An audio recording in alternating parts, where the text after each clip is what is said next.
ಉತ್ತಮ ಫಲಿತಾಂಶಕ್ಕೆ ವ್ಯಾಸಂಗ ಕಡೆ ಗಮನ ಹರಿಸಿ ಶಿಕ್ಷಕರ ಶ್ರಮ ಮತ್ತು ಮಾರ್ಗದರ್ಶನ ಅರಿತು ವಿದ್ಯಾರ್ಥಿಗಳು ಕ್ರಿಯಾಶಾಲರಾಗಿ ಎಂದು ಶಾಸಕ ಎಂಆರ್ ಮಂಜುನಾಥ್ ಹೇಳಿದ್ದಾರೆ. ಹನೂರಿನಲ್ಲಿ ಕ್ಷೇತ್ರ ಶಿಕ್ಷಣಾಧಿಕಾರಿಗಳ ಕಾರ್ಯಾಲಯ, ಶಾಲಾ ಶಿಕ್ಷಣ ಇಲಾಖೆ ವತಿಯಿಂದ ಹಮ್ಮಿಕೊಂಡಿದ್ದ ಎಸ್ಎಸ್ಎಲ್ಸಿ, ಪಿಯುಸಿ ಮಕ್ಕಳಿಗೆ ಭರವಸೆ ತುಂಬುವ ಕಾರ್ಯಕ್ರಮ ಹಾಗೂ ಫೋಕ್ಸೋ ಕಾಯ್ದೆ ಬಗ್ಗೆ ಮಕ್ಕಳಿಗೆ ಜಾಗೃತಿ ಮೂಡಿಸುವ ಕಾರ್ಯಕ್ರಮದಲ್ಲಿ ಭಾಗವಹಿಸಿ ಮಾತನಾಡಿದ ಅವರು, ವಾರ್ಷಿಕ ಪರೀಕ್ಷೆಗಳಿಗೆ ಇನ್ನು ಕೆಲವೇ ದಿನಗಳು ಉಳಿದಿದ್ದು ವಿದ್ಯಾರ್ಥಿಗಳು ಈಗಿನಿಂದಲೇ ವಿಷಯವಾರು ವಿಷಯಕ್ಕೆ ಆದ್ಯತೆಯನ್ನು ನೀಡಿದರೆ ಉತ್ತಮ ಫಲಿತಾಂಶ ಪಡೆಯಬಹುದು ಎಂದರು.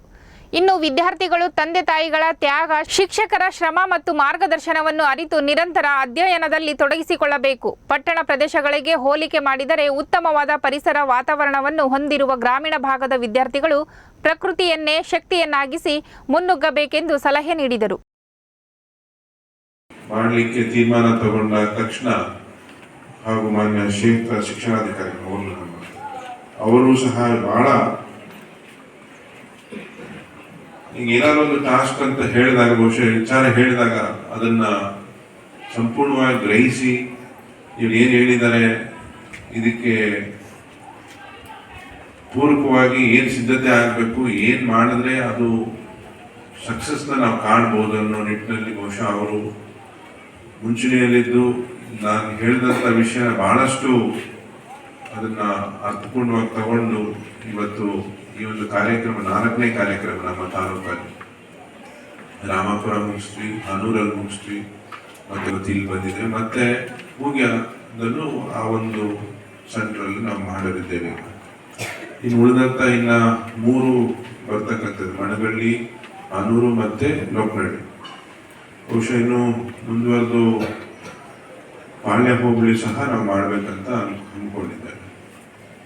ಈ ಒಂದು ಆದಷ್ಟು ಬೇಗ ಈ ಒಂದು ವಾರ 10 ದಿವಸ ಒಳಗಡೆನೆ ಮುಗಿಸ್ಬೇಕು.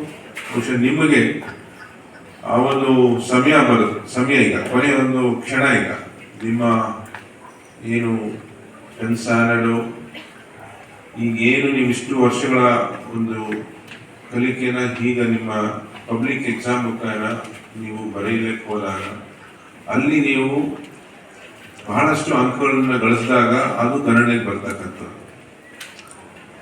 ಆ ನಿಟ್ಟಿನಲ್ಲಿ ಇವತ್ತು ನಿಮಗೆ ಇದು ನಿಮ್ಮ ಜೀವನದಲ್ಲಿ ಇದು ಮುಖ್ಯವಾದ ಘಟಕ. ಈ ಸಮಯ ನಿಮಗೆ ಮತ್ತೆ ಮರುಕಳಿಸಲ್ಲ. ಈಗ ನೀವು ಬೆಸ್ಟ್ ಎಫರ್ಟ್ ಹಾಕಬೇಕು. ನೀವು ಎಷ್ಟು ಏನೆಲ್ಲ ಸಮಯ ವ್ಯರ್ಥ ಮಾಡಿರ್ಬೋದು, ಇಲ್ಲ ಅಂತ ಹೇಳಲ್ಲ, ಬಟ್ ಈ ಸಮಯ ಇದೆಯಲ್ಲ ಇದನ್ನ ನೀವು ಮತ್ತೆ ಪಡಿಲಿಕ್ಕಾಗಲ್ಲ. ಈಗ ನೀವು ದಿ ಬೆಸ್ಟ್ ಯಾವುದೇ ಕ್ಷಣದಲ್ಲಿ ಸಹ ನೀವು ನಿಮ್ಮ ಆಲೋಚನೆ, ನಿಮ್ಮ ಚಿಂತನೆ, ಬರೀ ನಿಮ್ಮ ಕಲಿಕೆ ಅಂದ್ರೆ ನೀವು ಏನೇನು ನೀವು ಪ್ರಿಪೇರ್ ಮಾಡ್ಕೊಂಡಿರ್ತೀರ. ಬಹುಶಃ ಈಗಾಗಲೇ ಏನು ಪಠ್ಯಪುಸ್ತಕದ ಭಾಗ ಆಲ್ಮೋಸ್ಟ್ 90%, 95%, 100% ಮುಗಿಸಿದೆ. ಸೊ ಇಲ್ಲಿ 100% ಸಹ ಮುಗಿದಿದೆ, ಮುಂದಿನ ತಾನೆ. ಸೊ ಈಗೆಲ್ಲ ರಿವೈಸ್ ಮಾಡ್ತಾ ಇದ್ದೀರಾ.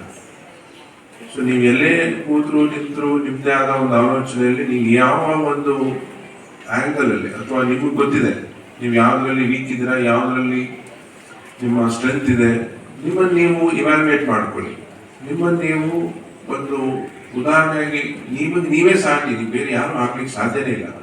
ಸೊ ನಿಮ್ಮ ಒಂದು ಪ್ರತಿಯೊಂದು ಕ್ಷಣ ಈಗಿನಿಂದ ಇದುವರೆಗೂ ನೀವು ಏನು ಗ್ರಹಿಕೆ ಮಾಡಿದ್ದೀರಾ ಅದು ಒಂದು ಭಾಗವಾದರೆ ಈ ಲಾಸ್ಟ್ ಮಿನಿಟ್ ನಿಮ್ಮ ಎಫರ್ಟ್ ಏನಿದೆ ಅದು ನಿಮ್ಗೆ ರಿಸಲ್ಟ್ ತರ್ತಕ್ಕಂಥದ್ದು ಆಗುವಂಥದ್ದು. ಸೊ ಈ ಗಳಿಸ್ತಕ್ಕಂಥ ಮಾರ್ಕ್ಸ್ ಇದೆಯಲ್ಲ ಅದು ನಿಮ್ಮ ಇಡೀ ನೆಕ್ಸ್ಟ್ ಏನು ಅಕಾಡೆಮಿಕ್ಸಿಗೆ, PUCಗೆ ಮತ್ತೆ ಡಿಗ್ರಿಗೆ ಇದು ಬಹಳ ಉತ್ತೇಜನ ಕೊಡ್ತಕ್ಕಂಥದ್ದು. ಇಲ್ಲಿಂದ ನಿಮ್ಮ ಕಾನ್ಫಿಡೆನ್ಸ್ ಲೆವೆಲ್ ಹೆಚ್ಚಾಗಬೇಕು. ಸೊ ಏನು ನೀವು ನನಗೆ ಗೊತ್ತಾದಾಗೆ ಈಗಾಗಲೇ ನೀವು ಏನೇನು ಆಗ್ಬೇಕು ಅಂತ ಈಗಾಗಲೇ ಒಂದು ಮನಸ್ಸಲ್ಲಿ ಬಂದಿರುತ್ತಂತಾನೆ. ಮುಂದೆ ನೀವು ಎಲ್ಲರೂ ಬಹುಶಃ ಡಾಕ್ಟರ್ಸು, ಇಂಜಿನಿಯರ್ಸು, ಬಹುಶಃ ಬೇರೆ ಬೇರೆ ಯಾವ್ಯಾವ ಒಂದು ನಿಮ್ಮ ಕನಸನ್ನ ಕಟ್ಕೊಂಡಿದ್ದೀರ ಅವೆಲ್ಲನೂ ಬಹುಶಃ ಅದು ಈಡೇರ್ಬೇಕಾದ್ರೆ ಇದೇ ಒಂದು ನಿಮಗೆ ಒಂದು ಪಬ್ಲಿಕ್ ಎಕ್ಸಾಮ್. ಇದುವರೆಗೂ ನೀವು ಎಕ್ಸಾಮ್ ಬರೆದಂಥದ್ದು ಏನೆಲ್ಲ ಕಲ್ತಿದ್ದೀರ ಇದು ಕನ್ಸಿಡರ್ ಆಗುವಂಥದ್ದು. ಬಹುಶಃ ಈಗ ಎಲ್ಲರೂ ಡಿಸೈಡ್ ಆಗಿದ್ದಾರೆ ತಾನೆ ಏನ್ ಮಾಡ್ಬೇಕು ಅಂತ. ಬಹುಶಃ ಈ ಭಾಗ ಅದನ್ನ ಮತ್ತೆ ಆ ಭಾಗ ಅದಕ್ಕೆ ಬರ್ತೇನೆ. ನಿಮ್ಮ ಆ ಒಂದು ನಿರ್ಧಾರ ಆ ನಿರ್ಧಾರದ ಹಿಂದೆ ನಿಮ್ಮ ತಂದೆ ತಾಯಿಯರ ಒಂದು ಶ್ರಮ, ಇವತ್ತು ನಿಮ್ಮನ್ನ ಓದಿಸ್ಲಿಕ್ಕೆ ಪಡ್ತಕ್ಕಂಥ ಶ್ರಮ ಏನಿದೆ ಅದೆಲ್ಲನೂ ನೀವು ನೆನಪಲ್ಲಿಟ್ಕೊಂಡು ನೀವು ಸಹ ಅವರಿಗೆ ಒಂದು ಕೀರ್ತಿ ತರುವಂತ ಕೆಲಸ ನೀವು ಮಾಡ್ತೀರ ತಾನೆ ಎಲ್ಲರೂ. ನಿಮ್ಮ ತಂದೆ ತಾಯಿ ಅಂದ್ರೆ ಬಹಳಷ್ಟು ಶ್ರಮ ಪಟ್ಟು ನಿಮ್ಮನ್ನ ಓದಿಸ್ತಾ ಇದ್ದಾರೆ, ಹೌದಾ ಇಲ್ಲೋ?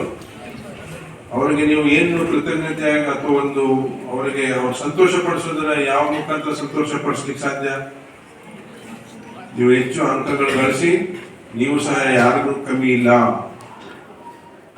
ಅವ್ರ ಹೆಮ್ಮೆಯಿಂದ ಹೇಳ್ಕೋಬೇಕು, ಅವ್ರು ಪ್ರೌಡ್ ಫೀಲ್ ಆಗಬೇಕು. ಅದು ನಿಮ್ಮ ಒಂದು ಜವಾಬ್ದಾರಿ. ಮಾಡ್ತೀರ ತಾನೆ?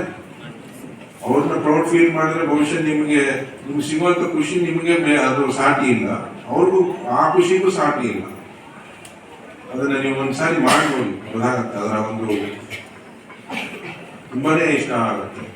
ಅವಾಗ ನಿಮ್ಗೆ ಕಾನ್ಫಿಡೆನ್ಸ್ ನೀವೇ ಬರುತ್ತೆ. ಎಲ್ಲೂ ಸಹ ನೀವು ಹಿಂದೆ ಸರಿಲಿಕ್ಕೆ ಸಾಧ್ಯನೇ ಇಲ್ಲ. ಯಾಕೆಂದ್ರೆ ಇವತ್ತು ಈ ಭಾಗದ ಎಲ್ಲ ವಿದ್ಯಾರ್ಥಿಗಳು ನೀವೆಲ್ಲ ಬಹಳಷ್ಟು ವಿಚಾರವಂತರಿದ್ದೀರಾ, ತಿಳುವಳಿಕೆ ಇದೆ, ಬುದ್ಧಿವಂತರಿದ್ದೀರಾ. ಯಾಕೆಂದ್ರೆ ಈ ಒಂದು ಭಾಗ ಆಗಿದೆ ಏನು, ನಾವು ಪ್ರಕೃತಿ ನಾವು ಸುತ್ತ ನೋಡಿದ್ರೆ ಏನಿದೆ ನಮ್ಮ ಪ್ರಕೃತಿ, ಜೋರಾಗಿ ಹೇಳಿ, ನಮ್ಮನ್ನು ನಾವು ಹೇಳ್ಕೊಡುವ ಈ ಒಂದು ಪ್ರಕೃತಿ ನಮಗೆ ಶಕ್ತಿ. ಅದನ್ನು ನಾವು ಇದನ್ನೇ ನಮ್ಗೆ ಏನ್ ಇವತ್ತಿದೆ ಇದರಿಂದ ನಾವು ಮೇಲೆ ಹೋಗುವ, ಇಲ್ಲದೆ ಇರೋದನ್ನ ಹುಡುಕೋದು ಬೇಡ. ಬಹುಶಃ ನಾವು ಬ್ಯಾಂಗ್ಳೂರು ಅಥವಾ ಬೇರೆ ಸಿಟೀಸ್ ಕಂಪೇರ್ ಮಾಡಿದ್ರೆ ನಮ್ಮಲ್ಲಿರ್ತಕ್ಕಂಥ ಪ್ರಕೃತಿ ಅಲ್ಲಿದೆಯಾ? ಸೊ ನಾವು ಅದನ್ನ ಬಲವಾಗಿ ತಗೊಳ್ಳೋಣ. ಅವರಲ್ಲಿ ಇಲ್ಲದೆ ಇರೋದನ್ನ ನಮ್ಮಲ್ಲಿದೆ, ಕೆಲವು ನಮ್ಮಲ್ಲಿ ಇರೋದು ಅವ್ರಿಗೆ ಇರ್ಬೋದು. ಬಹುಶಃ ಇನ್ನಷ್ಟು ಎಜುಕೇಶನ್ ಬಗ್ಗೆ ಅವೇರ್ನೆಸ್ ಇರ್ಬೋದು, ನಾವು ಪಡ್ಕೊಂಡು ಹೋಗೋದು. ಸೊ ಇದು ನಮ್ಮ ಒಂದು ಸ್ಟ್ರೆಂತ್ ಆಗಬೇಕು. ಆ ನಿಟ್ಟಿನಲ್ಲಿ ನೀವು ಇವತ್ತೇನು ನಿಮಗೆ ಮಾತಾಡಲಿ ಅಂತಂದ್ರೆ ಏನೆಲ್ಲ ಒಂದು ಹೆಸರುವಾಸಿ ಹೇಳಿ, ಜೋರಾಗಿ ಹೇಳಿ. ಹೆಚ್ಚು ಇಲ್ಲಿ ಹೇಳ್ಬೇಕಂದ್ರೆ ಫಾದರ್ಸ್ ಆಗಿದ್ದಾರೆ, ಸೈನಿಕರಾಗಿದ್ದಾರೆ, ಸೈನಿಕರ ಕಮ್ ಫಾದರ್. ಸೊ ಅವರೇ ಒಂದು ನಮಗೆ ಉದಾಹರಣೆ ಮತ್ತೆ ಸ್ಫೂರ್ತಿ. ಇದಕ್ಕಿಂತ ಇನ್ನೊಂದು ದೊಡ್ಡದು ಎಲ್ಲೂ ನಾವು ಹುಡ್ಕೊಂಡು ಹೋಗ್ಬೇಕಾಗಿಲ್ಲ.